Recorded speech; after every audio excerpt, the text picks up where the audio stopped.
뉴스룸은 한 사기단이 돈이 급한 서민들을 꼬드겨 개인정보를 받아낸 뒤 100억 원대 대출을 받고 잠적한 사건을 보도해드렸습니다.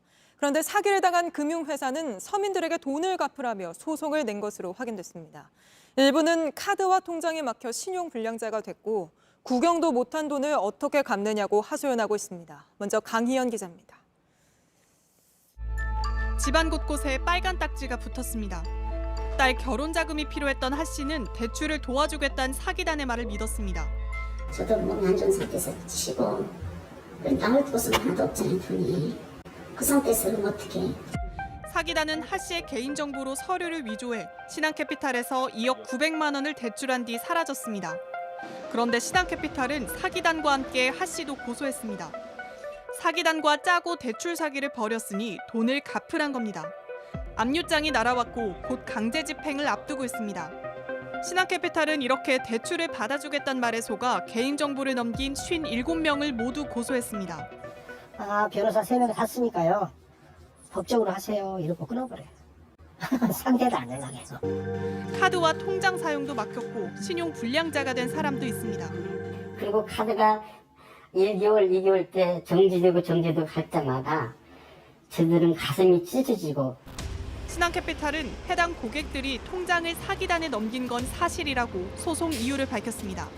하지만 당사자들은 대출 전 본인 확인을 해야 하는데 신한캐피탈이 의무를 다하지 않았다고 반박하고 있습니다. 그러니까 모집인을 쓸 때 지켜야 할 그런 사회적 책임이라든가 실제로 있는 규정들은 지키지 않은 상태에서 상대 쪽만 잘못했다는 얘기를 하고 있는 거죠. JTBC 강연입니다. 이 사기범들은 금융회사 대신 고객을 모으는 대출 모집인이었습니다. 금융당국은 3년 전 대출 모집인 관리를 강화하겠다고 발표했지만 이후 관련된 검사를 한 적은 한 번도 없었던 것으로 파악됐습니다. 금융당국이 뒷짐을 지고 있는 동안 서민들 피해만 커진 겁니다. 여성국 기자입니다. 소비자 피해가 우려된다. 금융회사의 관리가 형식적이다. 2017년 9월 금융당국은 대출 모집인 운영 실태를 집중 감독하겠다고 했습니다. 하지만 이후 금감원이 대출 모집인과 관련해 금융회사를 검사한 적은 단 한 번도 없었던 걸로 파악됐습니다.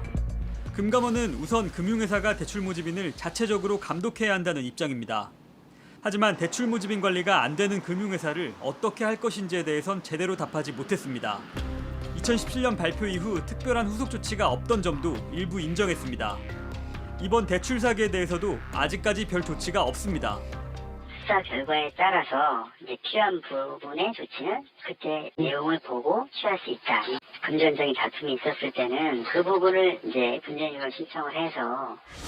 하지만 피해자들은 이미 통장까지 압류된 상황에서 분쟁 조정은 한가로운 이야기라고 하소연합니다. 금융감독원이 굉장히 무책임한 것이라고 생각을 합니다. 대출 모집인 사기 사건을 단순한 금융 분쟁으로 바라보는 것이죠. 피해자들은 신한캐피탈이 대출 모집인 관리를 제대로 안 했다며 금감원에 검사를 요청했습니다.